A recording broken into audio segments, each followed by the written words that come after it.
Hello there, ladies and gentlemen, boys and girls, children of all ages. Welcome to the Shadowrealm Podcast with your host, yours truly, and BG, aka Ninja Bread God, aka the guy whose voice you're going to get really sick of about 5 minutes into this podcast. With your fellow co-hosts and my fellow cohorts, let's introduce ourselves around the round table. So, how you doing there, Abdul? How you doing, my guy? You doing good? Yeah, that I am Abdul, aka SubtleFraudulence. I'm doing all right. All right, that's good to know. And on my other side, I have the homie, the big rude, aka GodDoubleDammit Rob. Yo, how's it going? Yeah, I'm also known as GodDoubleDammit or Goddamn Rob. Any of those. And I'm doing fantastic. I'm not sure who you're gonna get sick of more, me or him. Obviously, it's gonna be subtle reference or subtle fraudulence, keeping the peace, because he's the one that's got the good head on his shoulders. That being said, we just got back from Anime Weekend Atlanta 2018, and I'm gonna be honest with you. It got better. I was thinking that I was going to be conned out, that I was going to be completely winded, and I felt like I got a second wind beneath my sails, and I felt like we had ascended to a more fun place. I don't know if you felt the same, but working at these cons is not the same. I almost forgot how to just have fun and relax at these things. I mean, yeah, we've been working all year, so it was nice to not have to deal with the struggles of stream equipment failing and nonsense here and there, or power outages and things like. I thought Abdul's brain was so fried from AWA that he just did not know how to respond to the question. Because I'm telling you right now, Rob did not go to AWA, so if I'm bringing up AWA things, it's all you, buddy. Just say it. They won't allow me on the premises anymore after what I did. First off, this is the inaugural episode. You can't joke like that. Give it like at least 3 or 4 episodes so people understand your character. Then you can make jokes like that. Because now, it's 2018. This is not the year or the era or the political or social climate to be making jokes like that. Because if that was the case, then I don't know, you're a bot. You might as well just not even be here. I'm sorry. You have to be banned. Oh, okay. As Trunks would say in Dragon Ball Fighters, you need to be stopped and you need to take massive damage. But that being said, a couple of stories coming out of AWA. Apparently, I'm Fred from Scooby-Doo. That was very interesting. I don't know how this happened, but just imagine my young chocolatey self just minding my own business, hanging out with my friends. And this random, do you want to call him a druggie? Abdul, is that fair? Fair assessment of him?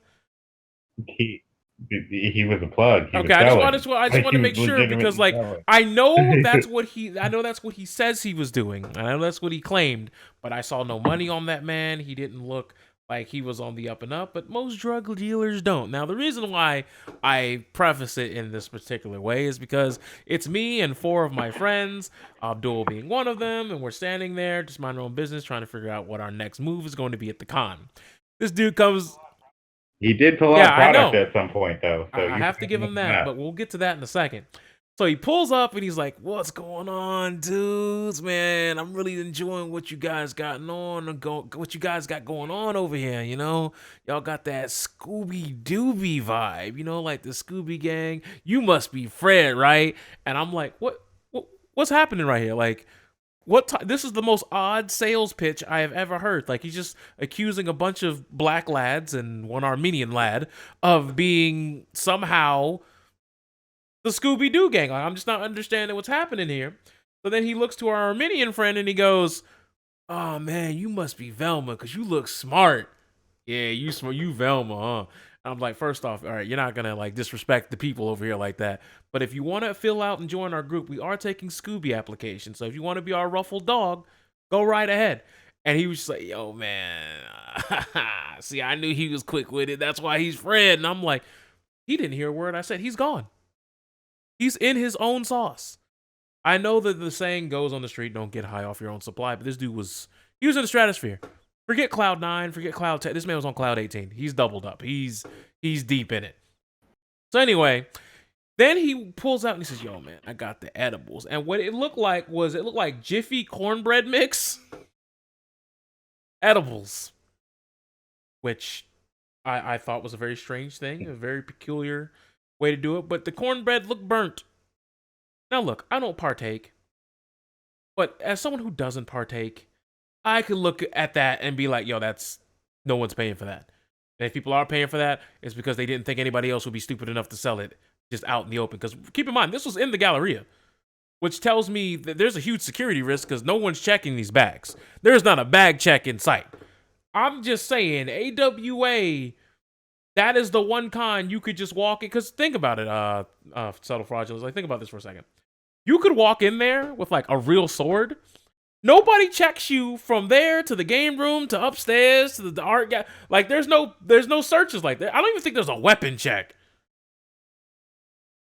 No, I didn't. It's probably supposed to go to the information desk, like some other places, but yeah, they haven't done that sort of thing in like a year or so since. Like, from my experience. I did not see a weapon. Like, I didn't have to run into anybody. Granted, I didn't have a prop, but I've seen some people who didn't have a prop, who didn't even have badges, but they were able to get on the showroom floor and, walk, a lot of the gallery areas. Because remember, if you go outside, you can walk into the Galleria upper level because they only check that one hallway from the Renaissance Waverly into. They don't check coming from the downstairs courtyard on the back end. I don't think they check any other entrance but that hallway. Yeah, they pretty much only check the hallway that goes towards the dealer's room. Which is really odd, strange, but apparently that's how they've wanted to do it, and if that's how they opted to do it, I mean, I guess things have been fine. I don't think anybody's really been hurt, but, we don't know how long that streak can continue with such lax security. I mean, once again, we are in the modern era. We can't even protect schools at this juncture, but that's a different topic for a different day. So, at AWA, what was the highlight for you, sir? Oh, hearing Darude Sandstorm for like the 25th time in my life, or whatever. You mean the super anime DJs at these? I don't know. Is it like the same 12 DJs? Like, is it the same pool of people that these conventions hire, or is it just that they think the demographic really cares about?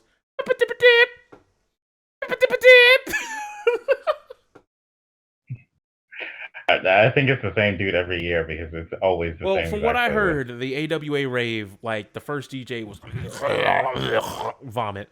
That's when we heard the Japanese yodeling, which it was interesting. But it killed my entire mood to even try to party. Like, Rob, have you ever heard Japanese yodeling? Yeah, Takeshi Ichi, the German, the Japanese guy who yodels in German. While that is true, Chicken Attack. While that is true, a good guy, and that is a great example. Have you ever heard EDM mixes or someone trying to Japanese yodel to EDM music? And being offbeat, might I add. That just sounds and terrible. I'm like, this is not. I don't think this is what anybody signed up for. But apparently, Teddy Lloyd was the closing DJ. But the closing DJ doesn't get there till 3 a.m. And it's. Yeah, that was the DJ that people were actually hype about in the first place, and that was the one they were putting out there oh, that's the one that's going to be there, this and that, and so that being a thing, I don't remember that person showing up super late, but if they did, that's a huge disappointment. Because from what I heard, some people told me that he showed up at 1 a.m. Some people said he showed up at 3 a.m. I'm more inclined to believe the 1 a.m. because 3 a.m. I think the rave ends at 4. And I don't think they give their headline DJ just 1 hour to work with. But if that's the case, that means you had 2 hours of garbage time before he pulled up. Yep. So, I mean, that in and of itself kind of sucks. But, folks, if you're going to an anime convention for let's get the air quotes out here, rave, you've made terrible mistakes in life, and I just want to make sure that you are informed that is never going to work out for you. Never. Oh. It can be, man. A little feather in the cap. It can be a little notch on the belt. It can be a little asterisk, a thing that you enjoy that just so happens to be there.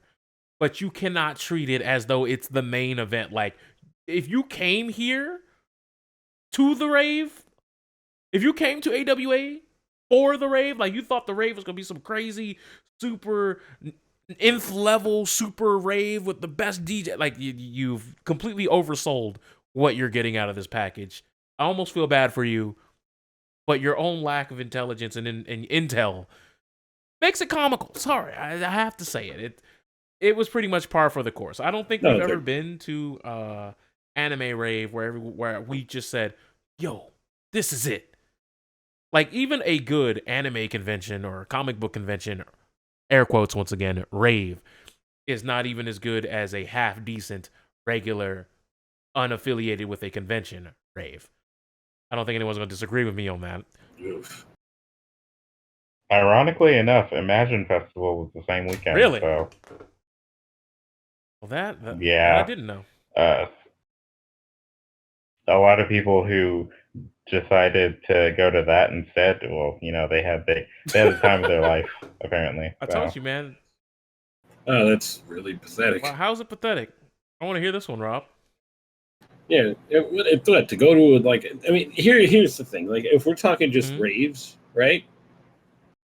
Like, this is gonna date me, but I was there when, like, raves first started happening. Like, fucking techno music, was everywhere. It was held in fucking warehouses. The cops would bust up the place and everything, and it was a horrible experience every time. The music was good, everybody was having fun, but go fuck yourself if you're gonna go use that bathroom, because that just looks disgusting. Like, the worst thing in the world. It happened to every single rave I went to. Mind you, this is Vegas, right? So there's a lot of people there, and it is disgusting. Okay, I'm talking like, you remember? Have you ever had your house flooded and you open a door and it pushes all the water? Imagine that, but it's diarrhea. I think that just went ahead and just upped our rating. I think we went from T to M. Didn't think we were going to be talking about body fluids all over the floor, but there you go. I mean, considering we're talking about AWA, that's not it's like not too far off. I mean, we did see some projectile vomit. We didn't see it, but it happened. Unfortunately, our associate just so happened to be like, "Yo, is that guy puking?" And I looked, and that's when I saw the. Oh, yeah, there's that. I thought you were talking about the room no. thing, but yeah, anyway. Sorry, Henry. Apparently, that man vomited up his lungs out when he was in the room. Apparently, he was on the Henny. Apparently, from what we also heard, he mixed all the drinks at the drink counter, like all three of the ones they were selling. Yeah, he had a solo cup of each one, and then he had one where they were all mixed, on top of the fact that he was drinking since 1 p.m. 1 p.m. Puking by 2 a.m. Yeah, that sounds really And I'm just like, apparently from what John told me, he didn't even eat. So it just was just straight liquor. So, hey, look, you do you, fam. But you did bring up Imagine Festival. But at least that was a music festival. So it would make sense that their DJs and their other musical guests were on point. That would make sense. Yeah. But that being said, a couple of things that I've observed at Anime Weekend Atlanta when it comes to cosplayers. This Bowsette thing, gotta go. Sorry. No, I love it. I love it. I'm putting my foot down. I am the stick in the mud. I am the man who is clearly out of touch and not down with the culture. It's gotta go. We have to stop this. Here's the thing about that. So, first off, the ones that are the most popular are the ones that aren't even accurate. It's supposed to be, like Bowser in like a peach shape, pretty much, and they get the skin color wrong. Like they just take peach and then put a choker on her and just go. There you go. Yeah, and put like turtle shells somewhere on her back to make sure that she still looks like a Koopa. But a lot of people have made more accurate ones that are just Peach with Bowser's skin color and certain assets. But yeah, it's mostly just the right skin color that's the problem with a lot of people. But on top of that, this whole thing was based off. I think it was based off the Peachette lore of how in the new Super There's that Mario power Bros. up that Toadette gets to turn her into Peach. Yeah. But here's the thing: if that's the Yeah. case, and the naming process it would be Peachette, then wouldn't it mean that Bowser would have to be Peachowser or Peachzer? Probably. Like I understand Bowsette rolls off the tongue; it's like art, but that would be more like Peach turning into Bowser, which in and of itself is fine. I mean, some of the art is drawn that way, but when it comes to what we've seen in the cosplay scene, a lot of that is just it's Peach in lingerie with a choker, horns, and as you said, the aforementioned just Koopa Shell backpack. I mean, it's just sure, it was just like an OC for people to like gawk over and for like lewd art to be made of and whatnot. But now that it's gotten to a point where people are cosplaying the character, Look, here's my thing. everywhere. All right, here's my thing. I just thought it was dumb because I'm a person who, I've been on the internet for quite some time, and this is something that is unescapable. There's a certain internet community that has done this with Sonic the Hedgehog characters for generations. Pun intended.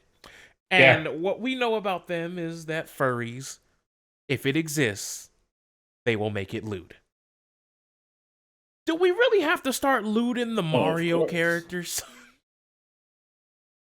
I know this has been a thing for a while, but now that it's like this is like one of the few that seep through the cracks into like mainstream social media. Look, this is just the Equestria girl. That's what I'm saying. Mario, that's why lore. I'm like, I wasn't expecting it to get to this point, and now that it has, thinking emoji everywhere. Like I'm starting to question, like maybe I am maybe I'm becoming the old guy that's out of touch. Maybe I am, but it also seems like there's some people who are frustrated because we did see earlier on Twitter that there's certain cosplayers who are making posts like, it's gonna take a while for my Bowsette cosplay to be ready, and I'm so sad. And it's like, so are you sad that your cosplay is just gonna take a while, or are you sad that by the time you're finished, you're not going to be able to get the clicks and the views? Like, will the trend be over for you? Which, in and of itself, is a different conversation if you have it. But, yeah, Peach, I mean, like, there's a Chain Chomp version of it now. There's Chompette, or Peach I like Chomp, that one, too. Whichever you want to call it, folks. Yeah. Yeah, see, Peach Chomp doesn't sound very, like, hey, yeah, do you see that Peach Chomp? You bite my Peach dick? Chomp sounds like you're chewing butt, and if you do that, then hey, all more power to you. But but I don't know. I think the main thing about it that a lot of people are liking is the fact that it makes a character that used to look weak, Peach, into someone who looks like a badass now, right? Because you're just doing the fusion dance with both of them, and now they look tough and domineering. Hey, look. I mean, but that didn't even need to be a thing. Peach already had her moments to look badass throughout like a lot of things recently. I mean, first off, she's a Smash character, so that didn't need to be like done at all for the characters. And plus, people made her already look like a badass or like an icon for women or whatever they want to do with the character. Well, to counter that, Ice Climbers were in Smash, and do you think they're badass? Yes, actually, they drop an iceberg on people. They're children, and they have those happiest faces on there. It's like, ooh. Are you talking about the Ice Climbers? It's like, what? But, bro, okay. First off, they might as well be a married couple. They're married. First of all, second of all, they're running up on you with mallets. Mallets of malice. Yeah. And they may be mini mallets, but like they can breathe on you and freeze you and beat you. Do you know how hard it is? Do you know how much it hurts when you're cold and then you get hit by anything? If your ear is frozen and I said, they're cruel. They are monsters. Demon spawns. Well, see, that's the thing.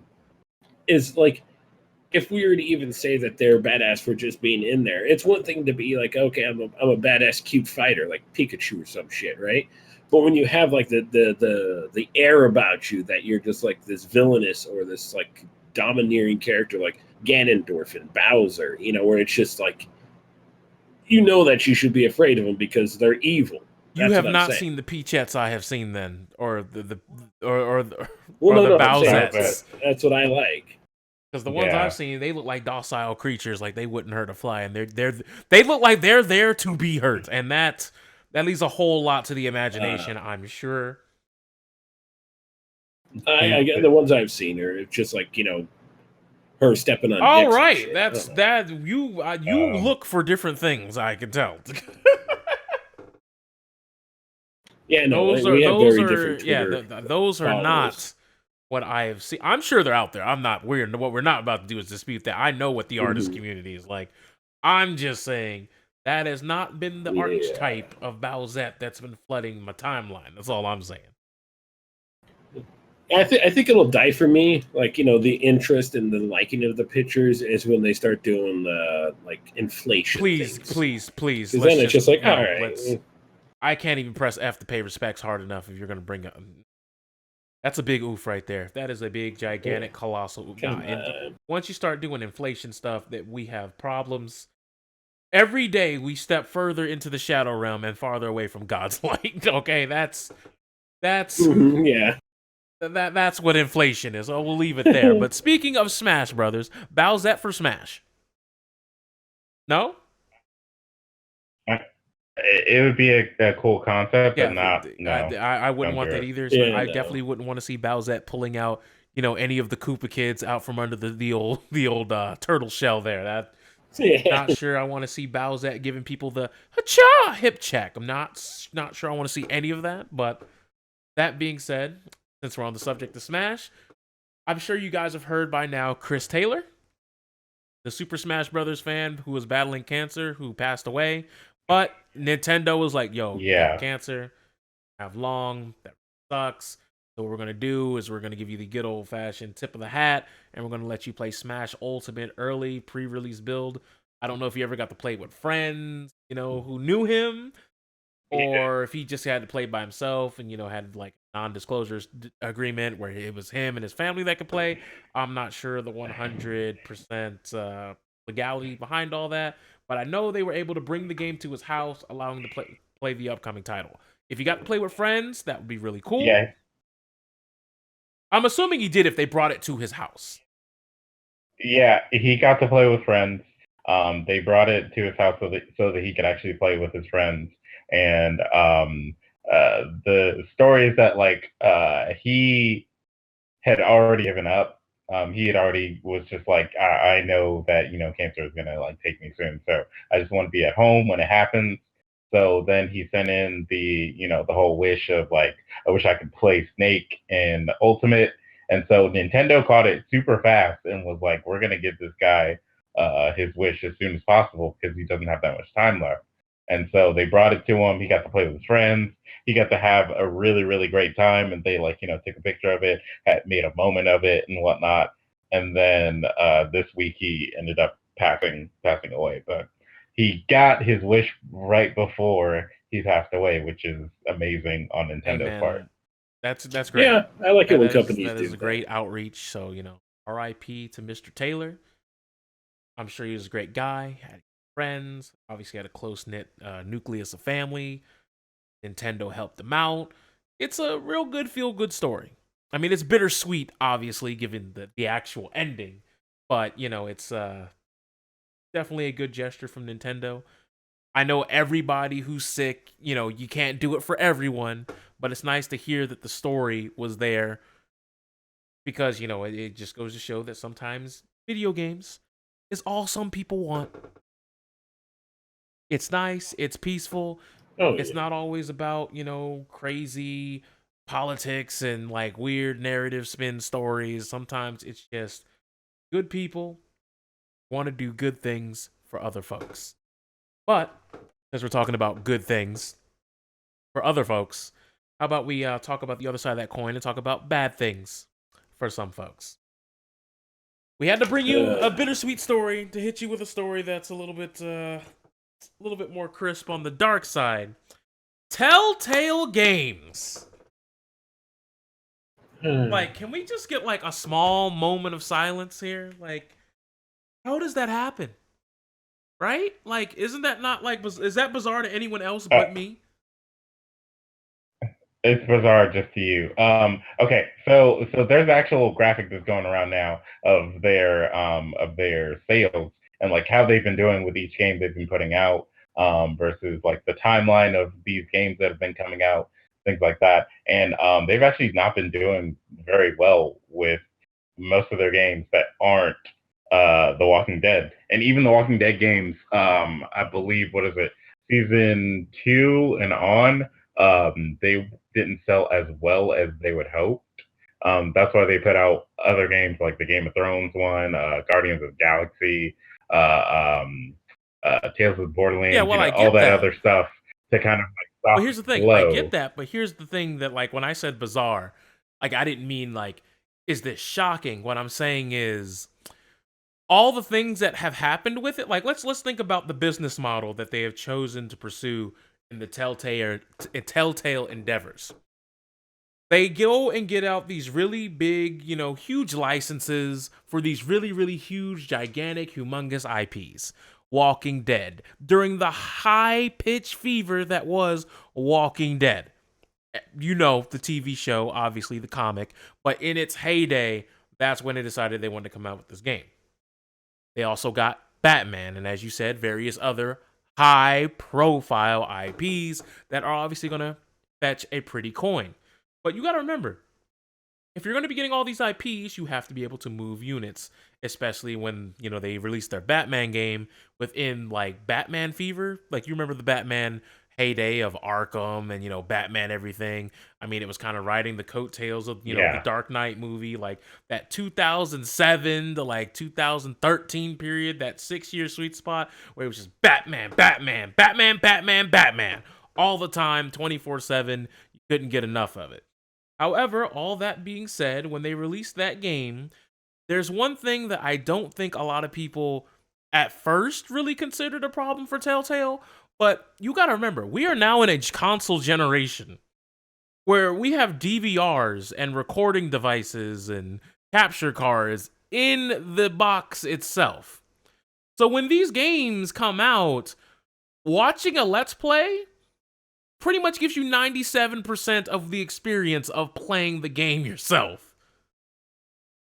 They actually mentioned that and said that Let's Plays are part of the reason why they failed. But at the same time, a lot of Let's Plays were like, okay, I've seen some of the game now, I want to play it. And that's what like a lot of Let's Players are trying to put out there. And apparently there are certain things in the newer Telltale games that like were to interact with Let's Players and things like that. So it's weird that they try to blame that, but they were also trying to like profit off of it. Yeah, but here's the thing, like the business model, if you think about it, doesn't make sense. Because what you're saying is, all right, I've played a couple of seasons of Walking Dead.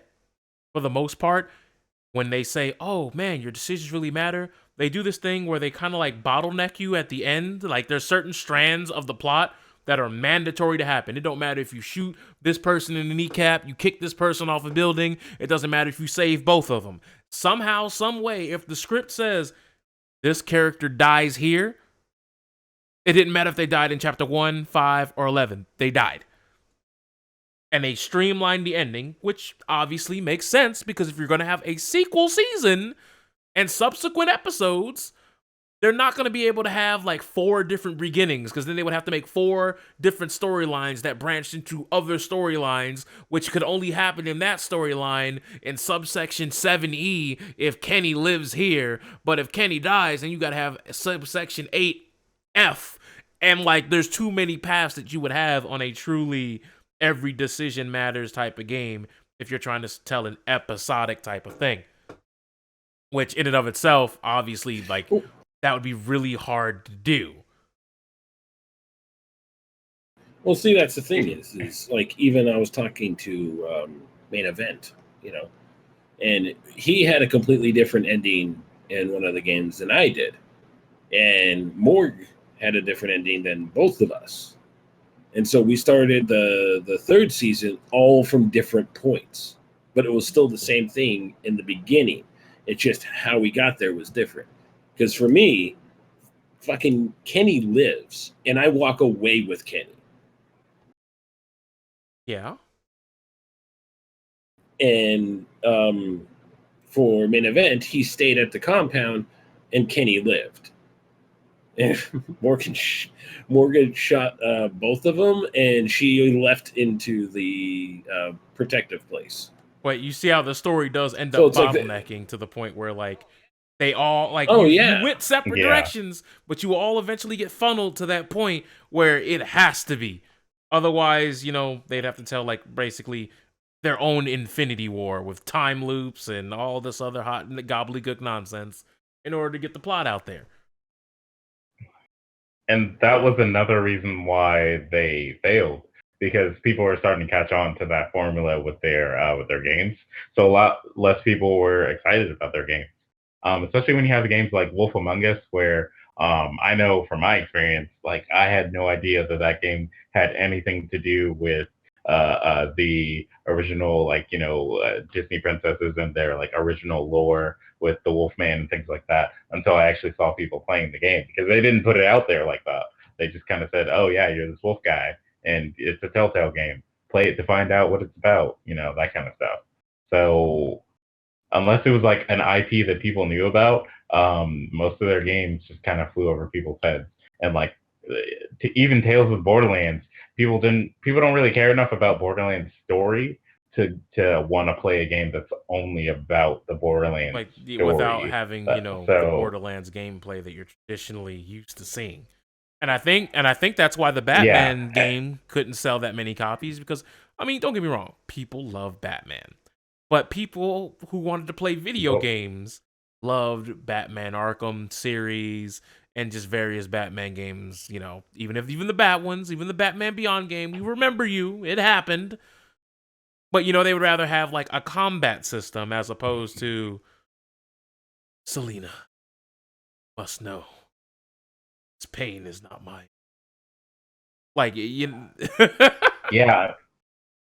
Considering like we know the Batman story, like we know most of the Batman stories, like a lot of people aren't going to go out of their way to play a game that's just the Batman story because they can just read a comic book for that.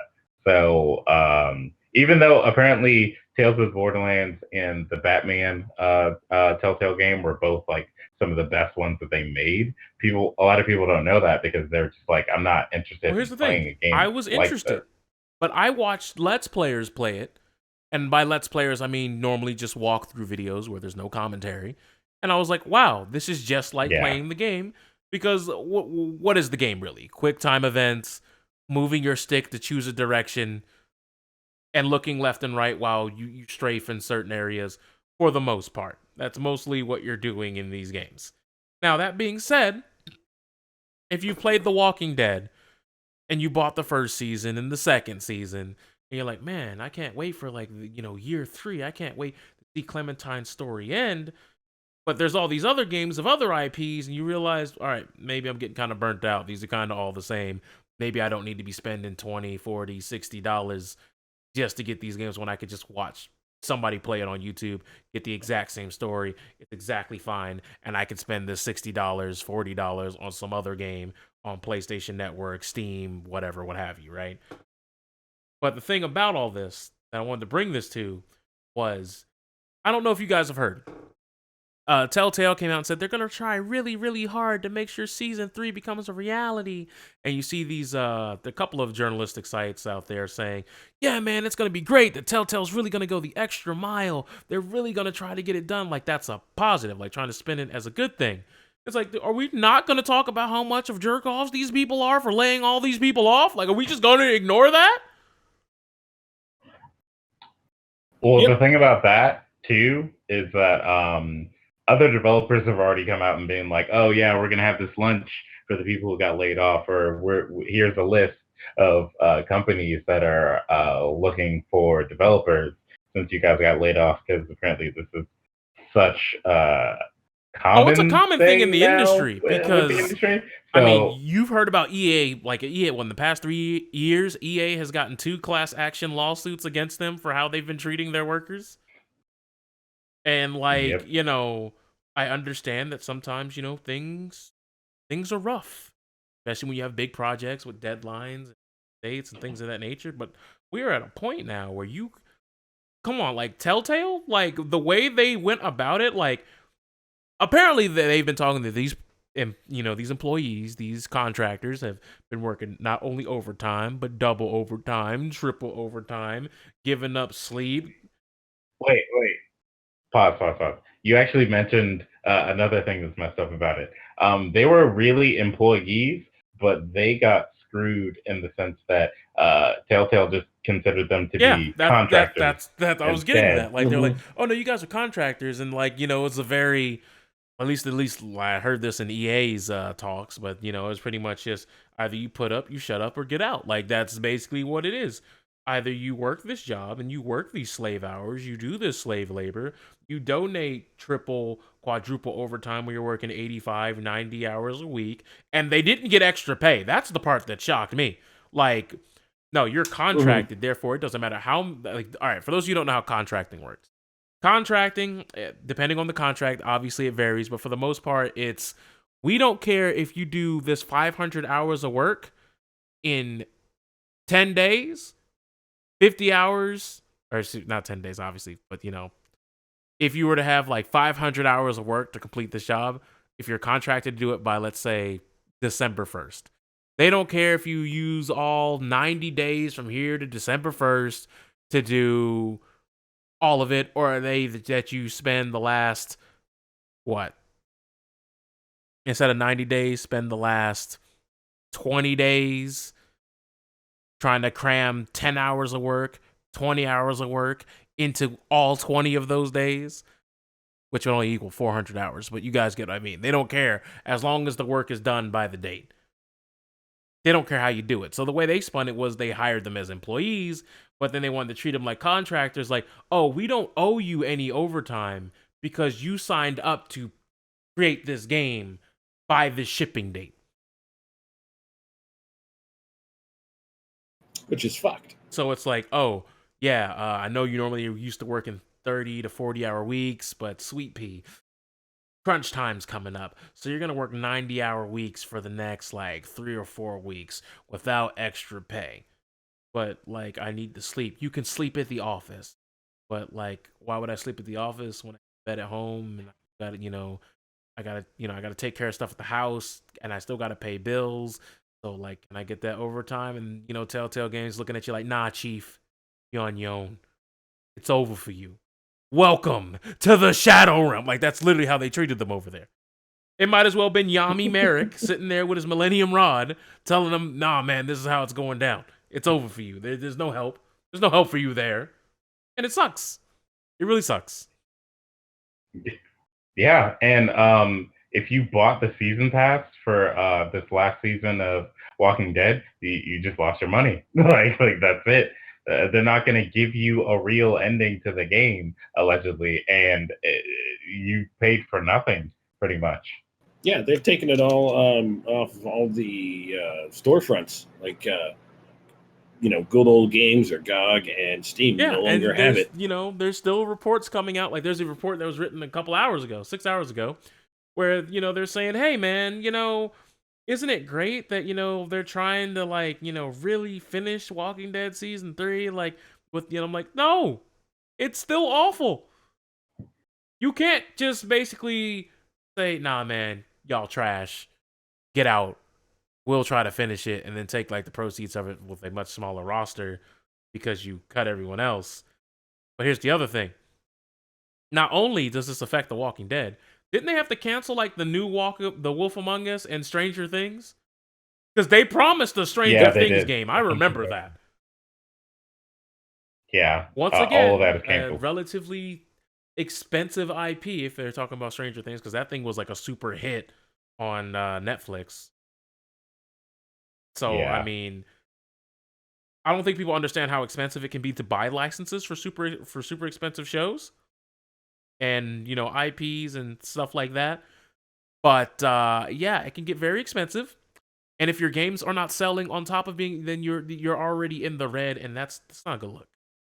Never a good look. And that's probably why those people got laid off. Like, think about it. They were getting slave labor. And they couldn't afford to keep the slaves. Do you know how bad your company has to be doing where you can't even keep slave labor? That is wild. Well, they are keeping 25 people to allegedly finish like an episode or two of Walking Dead, but it's still not going to be like the full thing that they promised. It's just going to like end off at a certain point. That's what I've been saying. Like, I know it's going to just end off eventually. It's probably going to be in some mundane, lackluster, there's your fucking game, like type of way, where it's kind of like, we gave you what we said we would, and they just pieced out, even though they didn't even. Probably gonna be like I wouldn't even doubt that it just ends up with Clementine picking up a book and then reading her story and showing like little like slideshows of the stuff that's supposed to happen. Wow! And then it just starts playing. Ain't no grave can hold my body down. Ain't no grave. Like, if it started playing that, I'd be like, I'm done. Those of you who don't know, Ain't No Grave by Johnny Cash. That's the song. Matter of fact, I'll play it for you guys now. I'm gonna rise right out of the ground. Ain't no grave can hold my body down. Well, look way down. And then right here it says, a Telltale Game. I can barely hear it. I see a band of angels, and they're coming after me. Ain't no grave can hold my body down.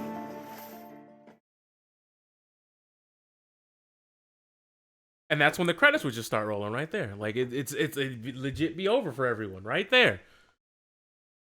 Yeah. That would be trash. Oh, hell yeah. And if that's exactly what they do, guys, you go ahead and leave it in the comment section. I was right. NBG rise again. Well, see, that's the thing is it's just it's unfortunate, and what I personally hope is going to happen is, like with Interplay, is that they had such a solid thing that someone just walks up and is like, yeah, we'll pick you up, and then they treat their employees better. I'm not saying Interplay, treated their employees badly at all. No, I worked for them.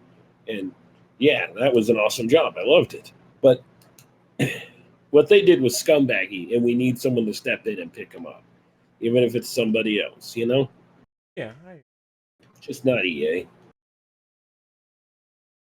So, that being said, we've talked about various things in gaming. We've talked about some other interesting things that they do away. But since we were on the subject of video games just now, let's talk about a good one. I believe today's Wednesday, so tomorrow I believe Android 17 and Cooler will be playable for the world in Dragon Ball FighterZ. I've seen a lot of things on the tech side where apparently Cooler's auto combo, his light auto combo anyway, it's not safe. It has gaps. It is as porous as SpongeBob SquarePants. It is not a real offense. It's dangerous. Some would even go as far as to say fraudulent. So, what is your take on the pre-release footage that you've seen out there, Fraudulence? I think actually it might be out today because the patch came out last night. I haven't checked to see if the I know the patch came out, but I think they're doing the time release thing where when the time, like, I'm pretty sure if you were to set your PS4 to like New Zealand, like, because this worked with Injustice, you could set your PS4 to a time zone that would already be past that. And then it would allow you to download the stuff. Oh yeah, that's right. Because Max was streaming it last night. Also, he was streaming stuff with 17. But I mean, yeah, both characters look really interesting.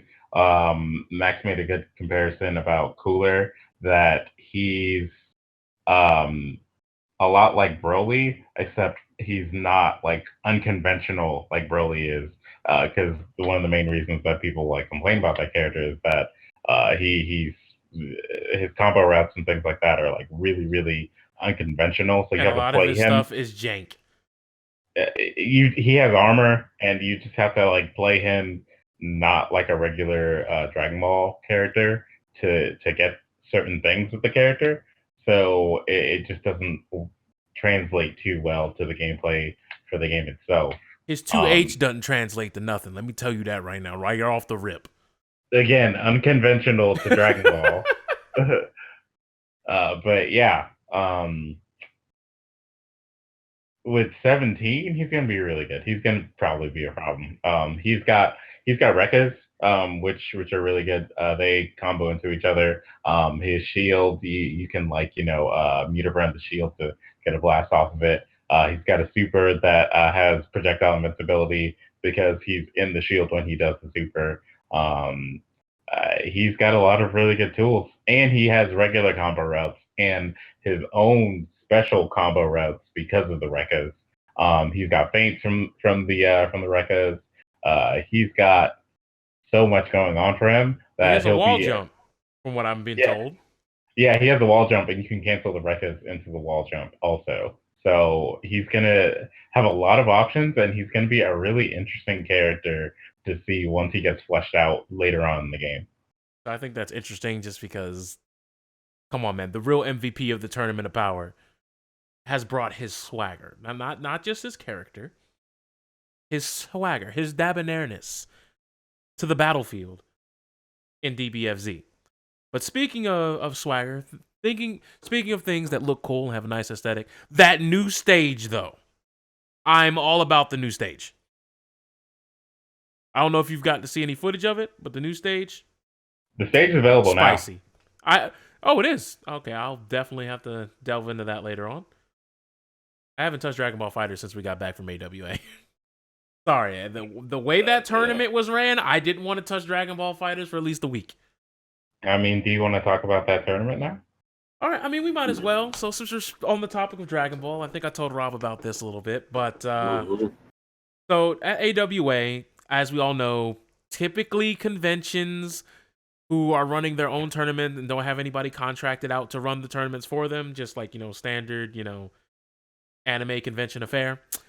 Tournaments are typically notoriously ran terribly. Something goes wrong. They don't have enough equipment. Things just don't go according to what the FGC or fighting game community would call to plan. So we're there. We're in the Heat Dungeon. We're in the Heat Dome. Like, I honestly think that you could have filmed 4 episodes of Bible Black down there and the setting would have been right okay. Yes, I know what Bible Black is. I'm sorry for those of you who don't. If any of you are gonna go look it up, please don't. You're not gonna be sane after that. Hentaihaven.com is the best place to find Bible Black. And, your needs. Now you guys just give them the detail. Anyways. No. You walked into the degeneracy going on over there. you led to all of these things happening. So I walked them like a shepherd right into the Shadowrealm. Is that what you're telling me right now? Mm-hmm. Exactly. Understood. My bad. 1-800 my bad. Go ahead and call it. Anyways, so we're down there in the Heat Dome, courtesy of Trunks. And I see there's only 2 setups. Now, they got the PS4s hooked up to big screen TVs. And the big screen TVs have a little bit of input lag. And it's like, all right, if we all have to play on input lag, I guess it's whatever. Cool. I'm not worried about it. It sucks. We'll have to adapt, but whatever. They gave nobody a chance to warm up. They just set the consoles up and said, all right, you two can sit right here and you two can sit right here. And those 2 sat there. And they played like, I want to say like, what, 2 or 3 matches, Abdul? Yeah, like 2 or 3 matches. People just randomly sat there and just started playing matches. They're like, yeah, you guys can go ahead and play. And it's like, that's not enough for all of us. That's not enough for anybody. Like, we're just watching these 2 guys play each other right now. And then they set up the second TV, and like the two guys sat down and had one match, and they're like, all right, we're starting the tournament right now. And they're like, oh, by the way, we canceled Street Fighter V because we already know ahead of time that we are going to take so long that tournament is not going to happen at all. So let's set the table. Tekken was supposed to start at 10:30 in the morning. 10:30 in the morning. Tekken finishes like around 3:30. So that was already 5 hours.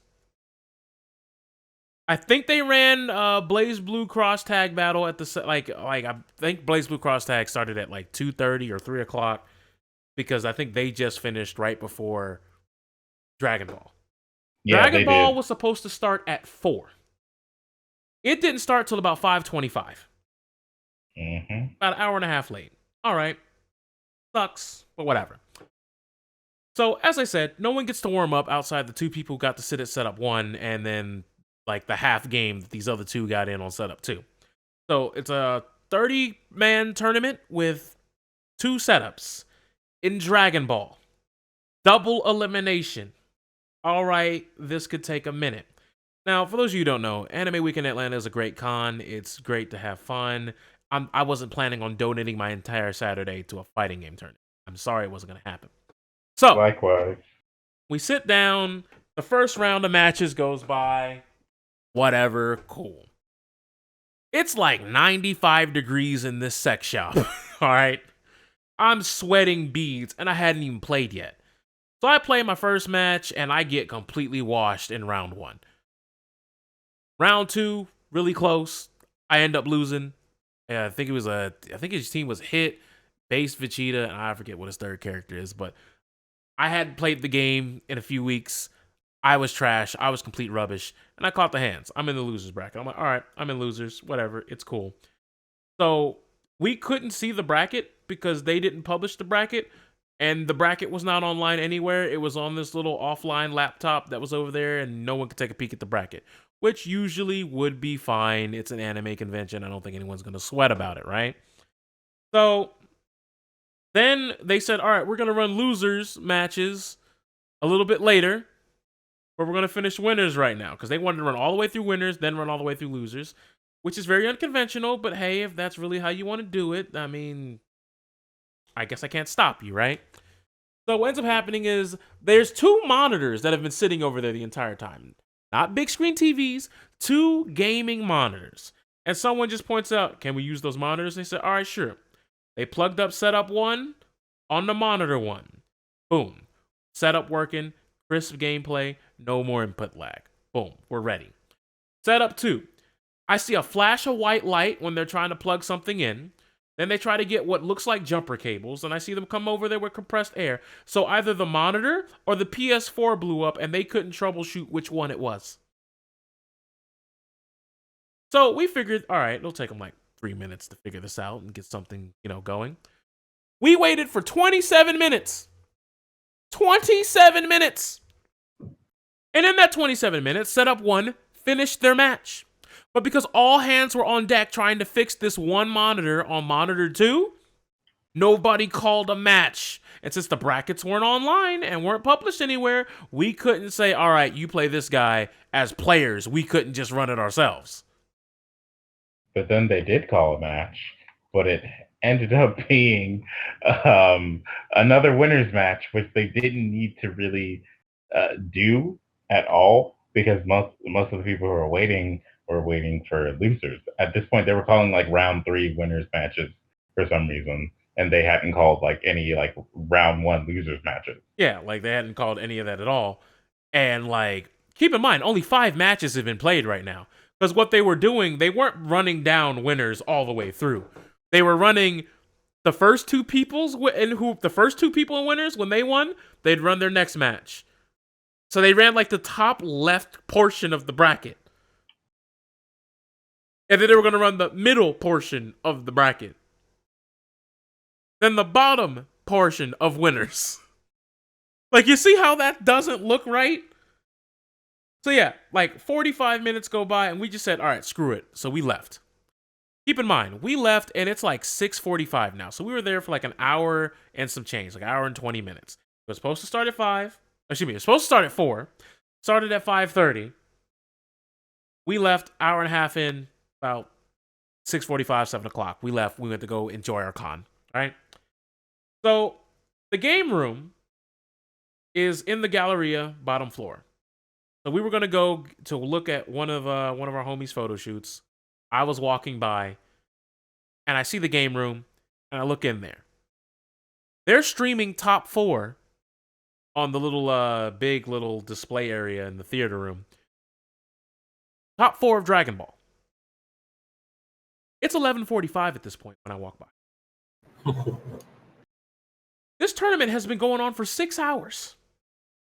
And they just now got the top 4. Which means they probably weren't going to finish till 12:30, 1 a.m. But here's the thing. The tournaments were top 3 payout. Which means one of those people who stayed there for 6 hours was not about to see a dime. In the Heat Dome sex shop for 6 hours and weren't going to get paid 1 cent. That's trash. You can't do that. That is gobbledygook. But, like I said, anime convention. Normally these tournaments go that way. And it was funny to me because Street Fighter V ended up getting canned, not even happening because they didn't have enough time to run it. Or the resources to run it. And apparently they were down a monitor, which means they would have had to run the entire Street Fighter V on one box. The weird thing is they had 4 monitors and they only ran Dragon Ball on 2, and then it got down to 1. So well, no, I saw why. Tekken was on all 4 setups. Dragon Ball was only on the 2 on the left. Yes. Blaze Blue had 3 and the one that was on the stream. I don't know why they just didn't come and just sent people up to the stream. Oh, I know why. Because they were too busy giving away prizes for Smash Brothers 8-player mashup battles. 8-player Smash, yeah. Yeah, so that was the thing that was going on.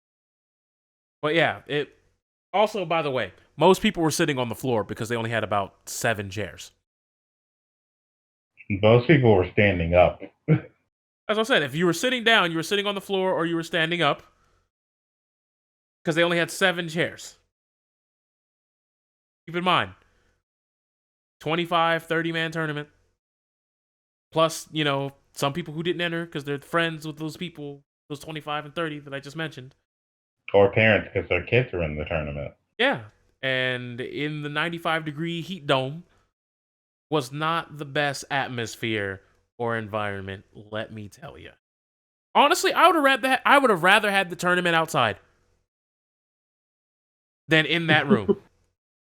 That's all you need to know about how I felt about that room. But yeah, tournament was not good. It was a big oof. But all in all, I mean, it happened. It was fine, I guess. I guess we can move on with our day. But yeah, overall, that did not put a dent in my AWA. AWA was great. Saw some old faces. Saw some new faces. Really good time. I'd give it 4 out of 5 stars if I could. Love to do it again next year, but next year, the Ninja and Abdul adventures have to happen. No more setbacks. You know what that means. We're not going to tell the people that. Yeah. You know what that means. I'm aware. Ooh. And it's not just AWA. This is all the cons next year. We will not be stopped. But hey, man, Holiday Matsuri is coming up. Are you going to that? Because we know somebody's going there. Rebirth Photography. I get the feeling you gave a thumbs up that no one could see, but I know I felt it.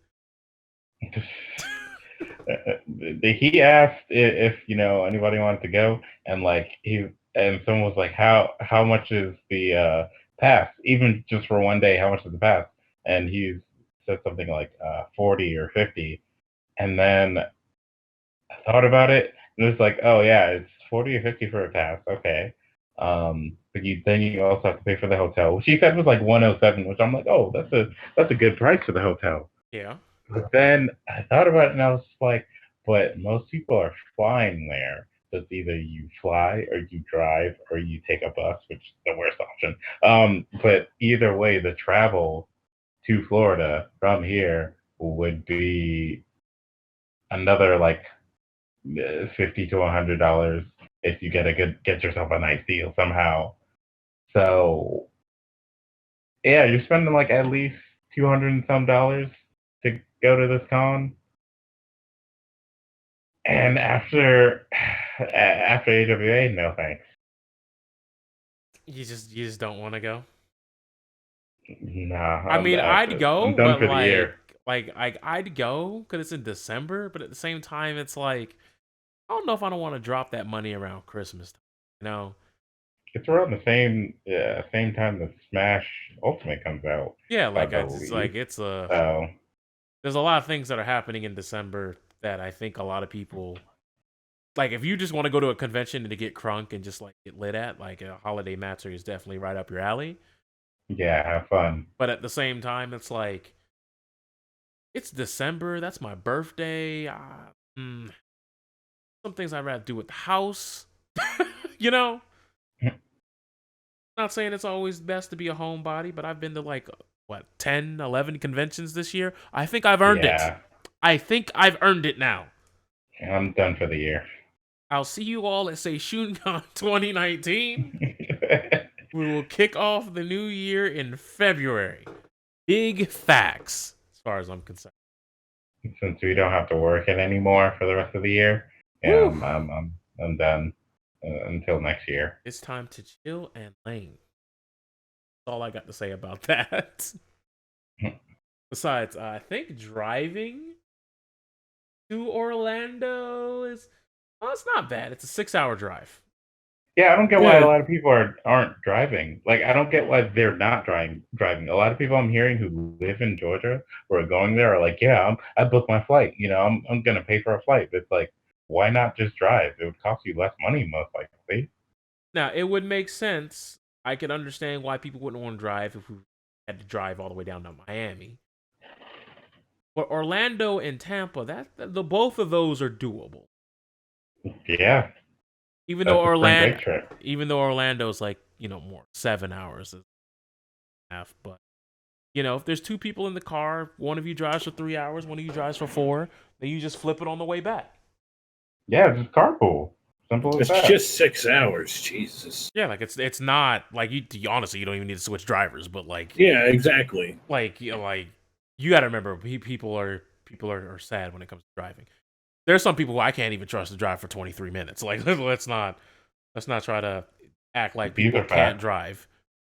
I mean, we know one who drives frequently. Ran into a school bus and totaled his car. Hey man, that school bus was asking for it, so just came out of nowhere. It just big cheese stick, just out of nowhere, bro. Fast and Furious him, just took him out. The bus was driven by Toretto himself. There was nothing he could do. No. But yeah, I think since it's been about an hour, I think we should start wrapping it up. I think we're in the after hour section here. So is there any things that you've been experiencing over the past week on social media, news, anything that you want to just get off your chest, your little final thoughts? Either of you. Feel free to take the floor. Are you sure you're asking me this question? I am really putting a lot of faith in you right now, which is very hard to believe. But yes, this question is also extended towards you.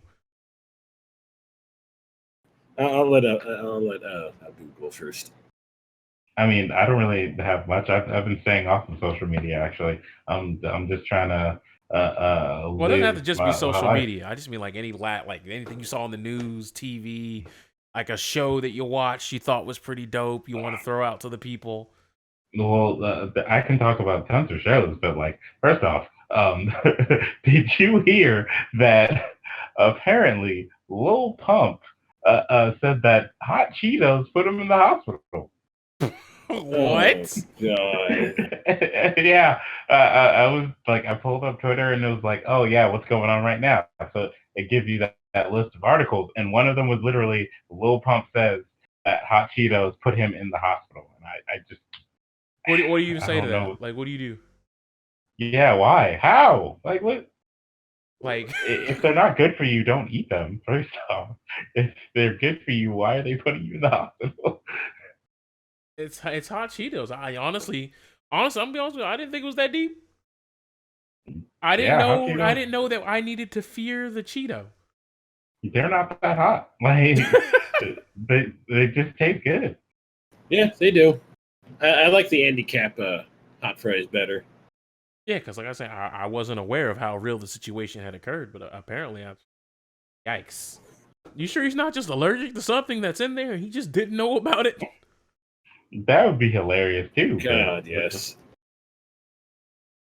Just thought it was a little interesting, just a little. Yeah. What about you, But Rob? real quick, go ahead. real quick to talk about TV shows. I just finished season 2 of Atypical on Netflix, and that show is really good. That's worth watching. If you don't want to don't know what it's about an autistic teenager who's getting close to graduating high school, who decides that he wants to start dating in the first season. He wants to put himself out there and start dating and become more social. And so it's about how that affects his family, his therapist, everything else, how he adjusts to life, how he lives his life, things like that, and it's really interesting. Okay. Atypical, you said? Yeah. People look out for that. What about you, Mr. Roberto? Any last things that you need to get off of your chest? Oh, man, there's way too much. I'm a very bitter and angry older person, I guess, is the best way to put it. Too many people have just been just fucking pissing me off with their stupid shit, and it's getting out of control. Oh man, the tilt has. It's just okay, I don't know, I hate the force diversity in everything nowadays, and how people are getting upset. You are not pulling punches today. Fuck it, dude. Okay, go for it. We're here. You can't leave the Band-Aid on now. So here's the thing, right? Whatever her name is, I can't remember her name is. She's the one who played Ghost in the Shell. Scarlett Johansson. Scarlett Johansson, right? Yeah.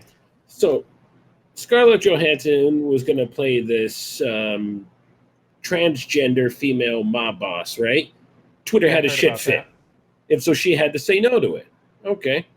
Then they had someone who's going to play Catwoman, but she's not, lesbian enough and, Jewish enough to play Catwoman.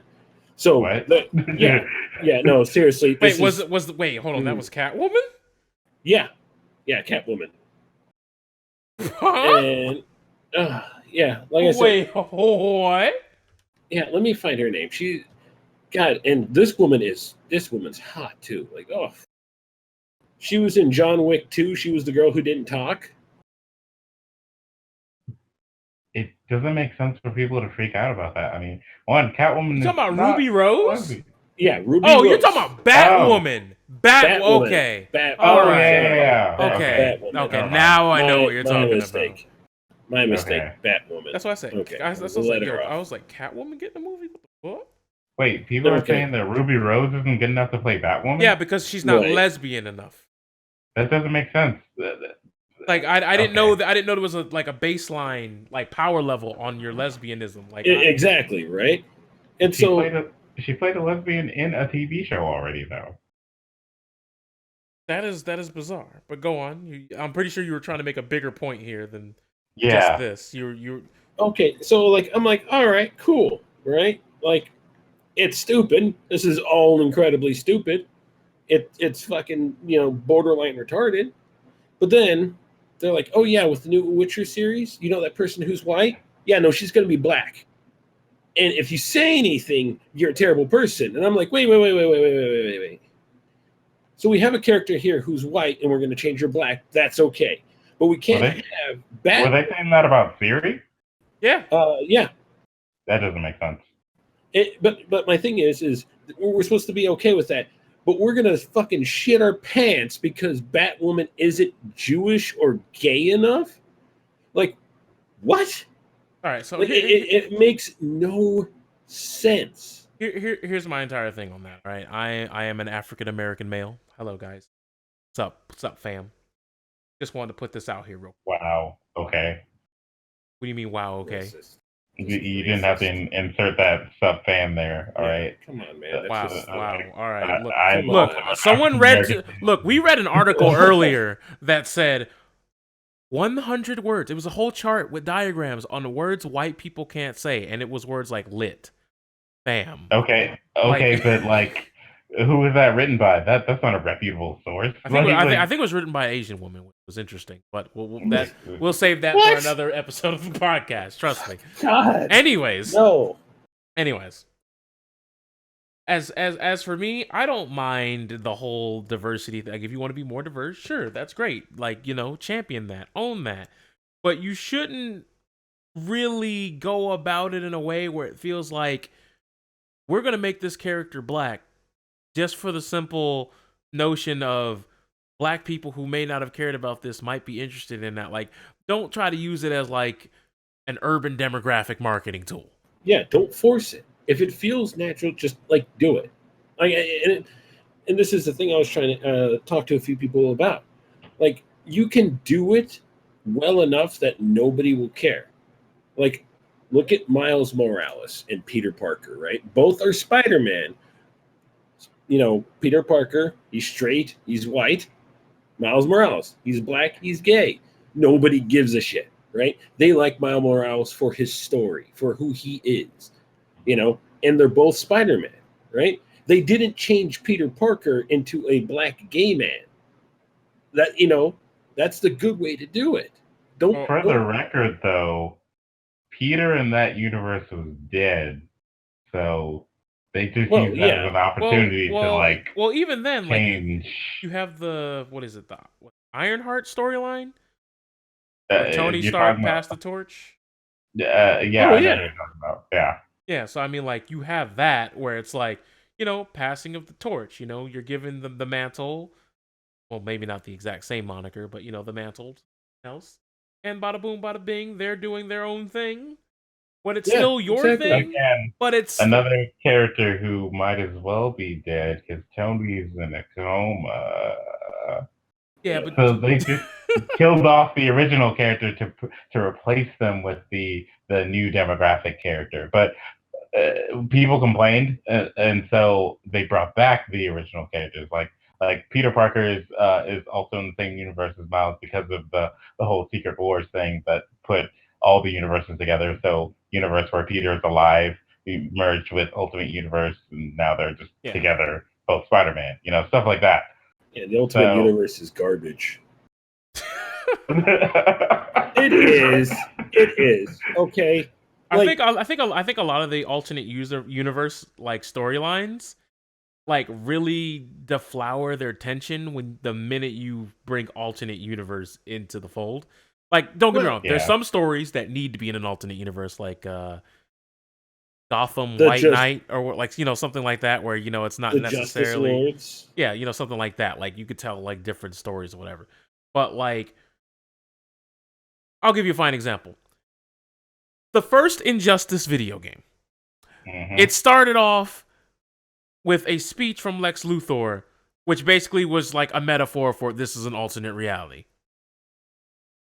Had they just like dropped you off in Injustice while Superman's doing all that other stuff, blah, blah, blah, and then you lead into the other people, Prime Universe, Earth Prime, then coming in and having that Batman work with your Batman, I think it would have been a better story.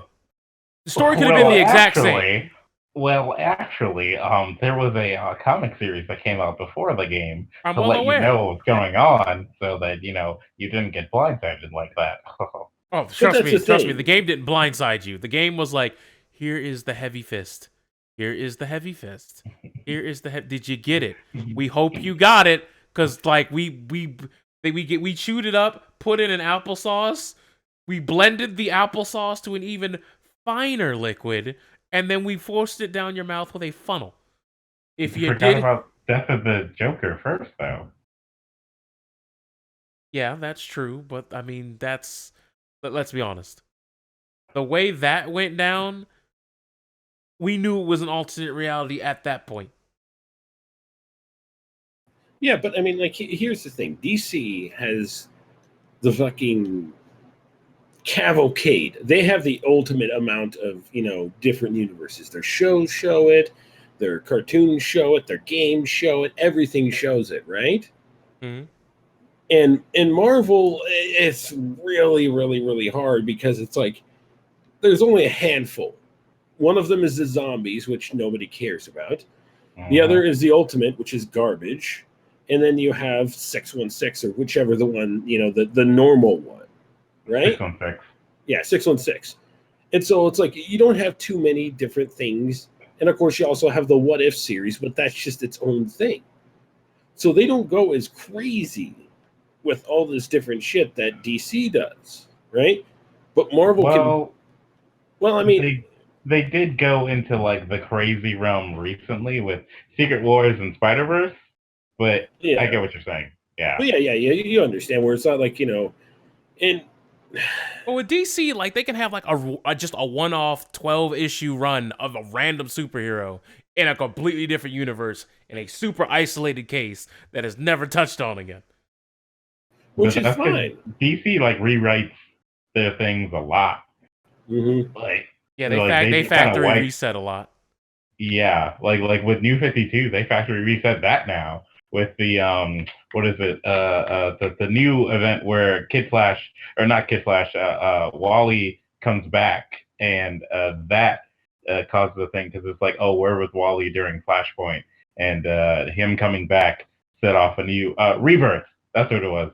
DC Rebirth has now wiped out the whole New 52 craze because people complained about certain changes that New 52 introduced. Like, wasn't there a time where like garbage? Wasn't there a time where Batman was sitting on the Mobius chair not too long ago? What happened with that? That was a big event where Batman got godlike powers. Superman, and I think some others got godlike powers to defeat what's his name? Darkseid. And after all of that happened, I think Superman died shortly after that, and they just kind of like brushed all of that, like Batman becoming a god and all that stuff under the rug because it was just kind of like by the end of it, they're all just kind of like, whoa, well, that was crazy, and then they just moved on. Well, when you write yourself into a corner, like once you make Batman a god, what else is there to do? Yeah, but then I mean, like, I guess my other thing, I mean, like, if we're talking about DC, is Superman is getting shit on more and more, and I just the more that I like learn about Superman, the more I understand like why he is who he is and why he is so awesome, right? Like he's a god and everything, and everyone's like, oh, he's a Boy Scout, and it's like, yeah, but you do realize everybody dies if he's just suddenly like, you know what, fuck it, no, I'm not a good guy. That's why I like the Justice Lords, where he's just like, oh yeah, you're a criminal, boom, lobotomized, bye. It's like, yeah, I still hate Superman as a character. Yeah, I don't know. Like the more I see of him, and he's still like, he's still vulnerable. Like he could never take on, which I want to see. I hope they do it right. If they do it right, which would be awesome, is Superman versus Shazam. Since we have to call him Shazam now instead of Captain fucking Marvel, which is his goddamn name. Well, there's another Captain Marvel who's probably going to pass him in popularity if it hasn't already happened. That's part of the reason why they changed it. But that actually happens in the animated series. There's an episode where Captain Marvel, that episode. Yeah, he joins and Superman's like, I don't really like this guy. He's kind of shifty, and so they actually do get into a fight.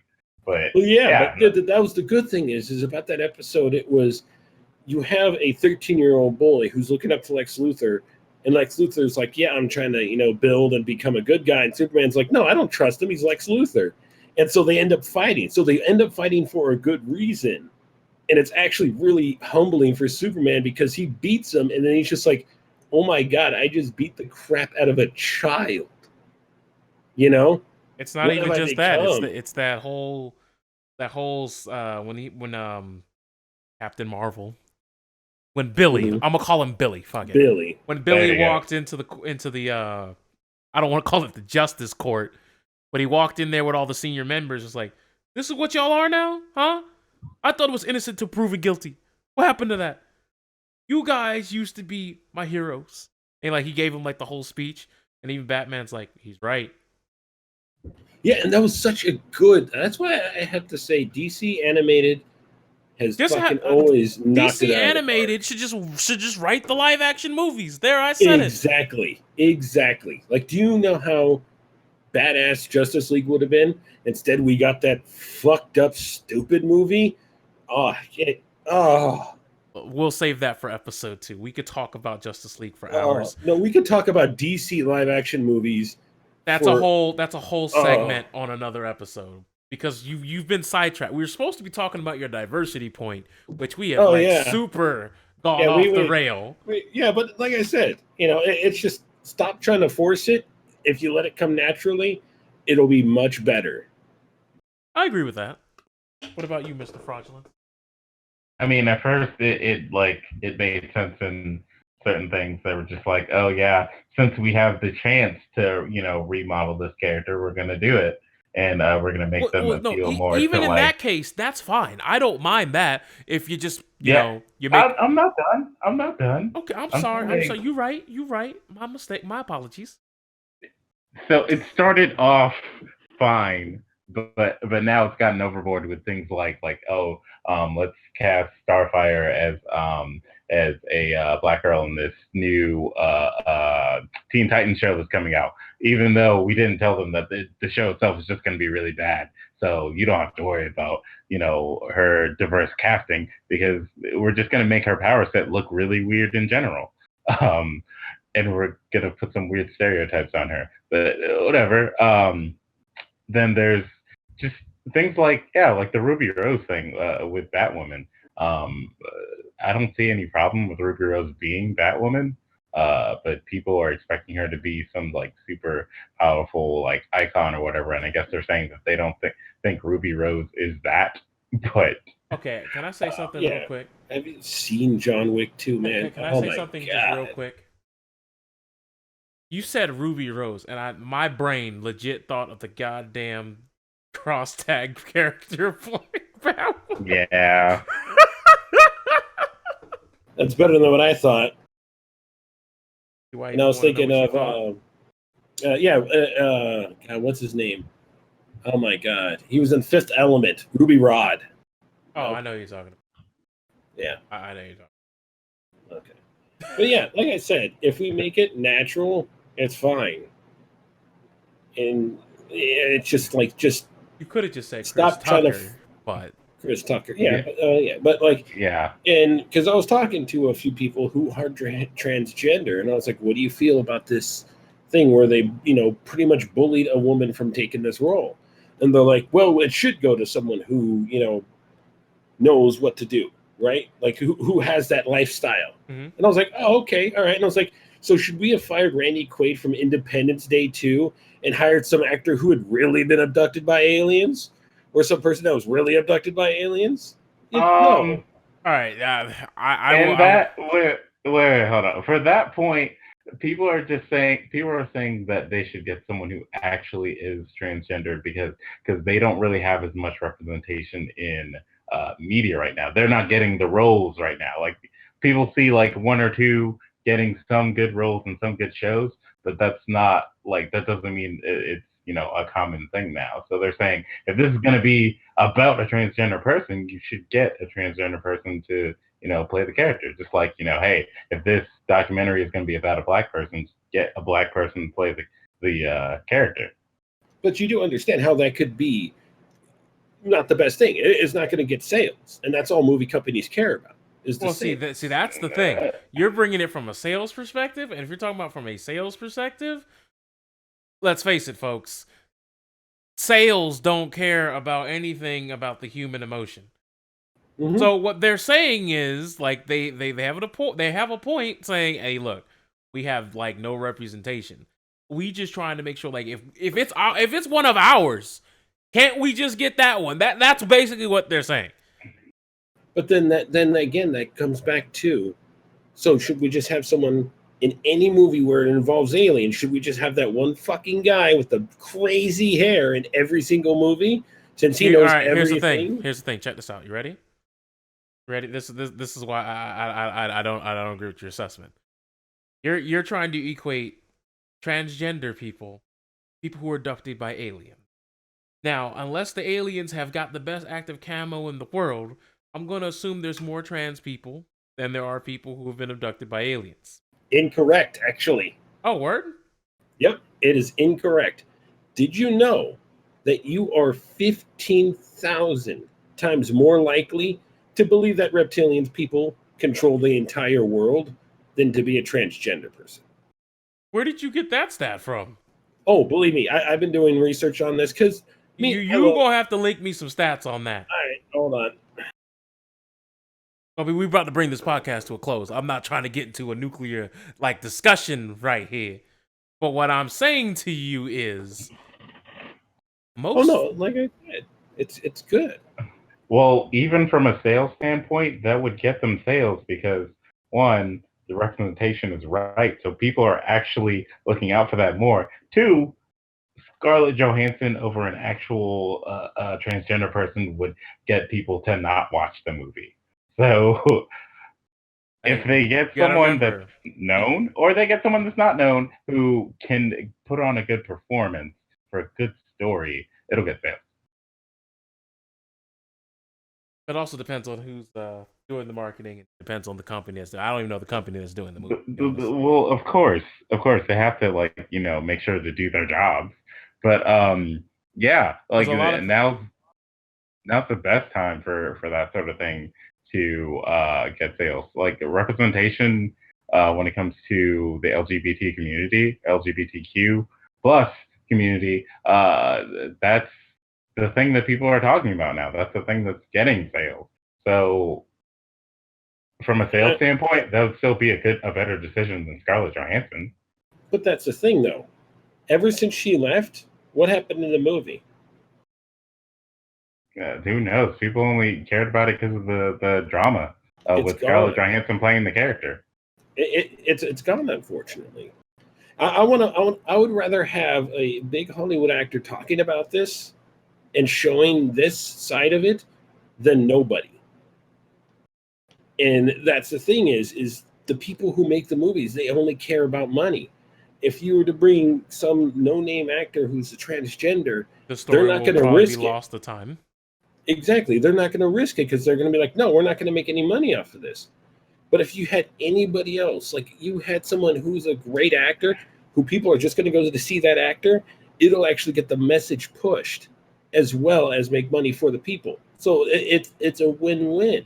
So that's what I would like to see. It would get pushed in a negative light. That's the problem. So the company themselves wouldn't want to do something like that because it's not going to give them a good rep at the end of the day. They're going to be like, oh, this is a company that tried to pass off Scarlett Johansson as a transgender person, and they thought the movie was going to get sales. Honestly, people aren't really going to watch it. Honestly, I mean, Ghost in the Shell. Yeah, that's what I'm saying. I don't think it was because of Scarlett Johansson in terms of, it was the fact that this was the second time.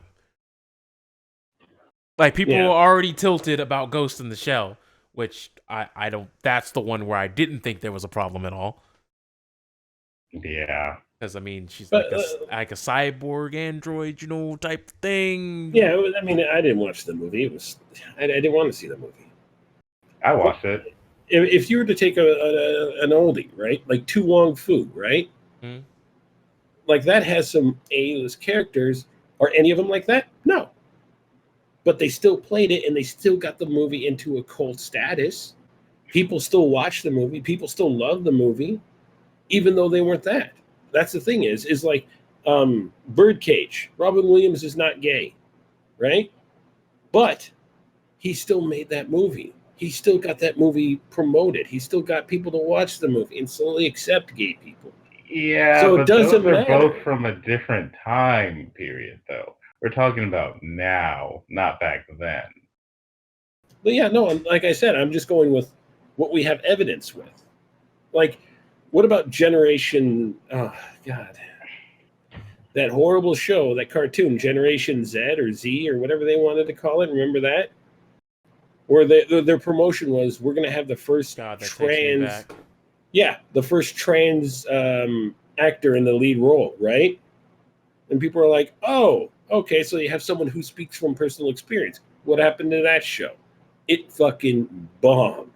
It got nuked before it even produced, I think, a single episode. It did worse than the Zombieland TV show. Like, it categorically did terrible. But I think if you have people who are a familiar face promoting these things, you can ease it more and more easily into, let's take a chance on this random actor. Right now, it's still fresh and new, right? All of this, new stuff, representation, maybe the past decade, right? So let's start easing people into this and showing them, hey, this is not just a phase for most people. This is actually a life. I don't know. I mean, you have Orange is the New Black with the transgender character there, and she's a hit. She's a hit now. Like, she's everywhere because they took the chance and it worked out because they got an actual trans person to do it, and she was definitely not known before the show. But that's the thing is the company had reached out to several people like that, and they're like, we heard back from nobody. So they went with, okay, who's going to say yes? Like I said, if there's people out there who want to play it, have them step up. If this, I've unfortunately never watched Orange is the New Black. It just, I don't know. It just didn't look, it looked like too much like Oz, but for women. And if there are people out there who want to step up and do this and try this, sure, let's go with them. But until then, they're going to have to do what they think is best. And you can't blame a company for that. I'm not saying blame the company. What I'm saying is all those people were trying to say was there are plenty of people who are great actors who just so happen to be trans, whether it's male to female, female to male, whatever, and they don't ever get the look. They always get the look over, never the look. And what they're saying, all they're saying. Now, don't get me wrong. I think I know what you're saying, and I'm gonna try to equate this. I'm okay with them bringing attention to the issue. I'm okay with them saying, "Hey, look, man, this is one of our stories. Let us tell." I'm fine with that. Where I'm not fine with it, and I think this is the part where you're lumping all of this together. You're talking about people who are like, Scarlett Johansson, you're about to cut a wrestling promo on her life and her kids because she dare even think about approaching the role. Those people, they've gone too far. Yeah. If that's what you mean, okay, I see what you're trying to say now. I thought you were saying that, no, they should just shut up and they shouldn't even bring it up. No. Because you brought up because the way you brought it up was like, you're more likely to be an alien. Like, yo, like trans people, you don't matter. That's where it seemed you were coming from for a second. But now, the crazy people are always the people who are trying to challenge Scarlett Johansson in the studio to Mortal Kombat. Exactly. Okay, those people gone too far. Got it. But for them to be able to bring up the issue and talk about it, like, hey, look, we trying to get the look, just saying, look, I really want to support it, but having that conversation, that's fine. That's a different ball game. Yeah, no. If you're talking about the people who, like you said in the Batwoman thing, she's not lesbian enough, and not only just saying spurging out, basically. Yeah, just going Super Saiyan 12 levels of mad of we're gonna there's some people who, when you brought this up, were like, oh my god, first she did Asian face and now she's doing this.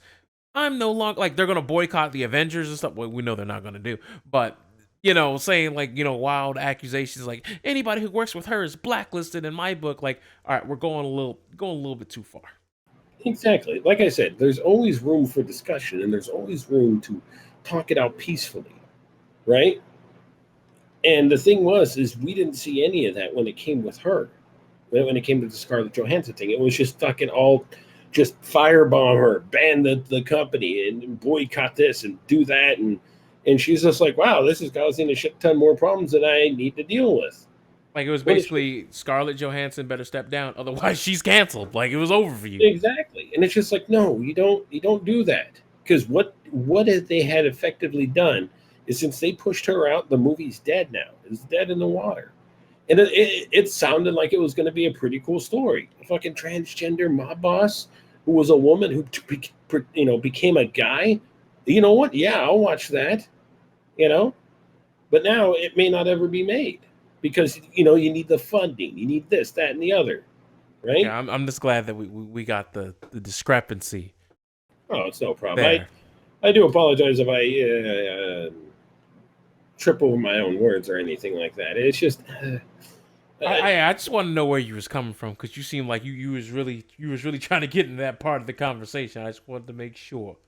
Yeah, it's like I said. It's just... there are times and places where you may need to do representation, and there are times and places where it can fit organically. That's what we need to do.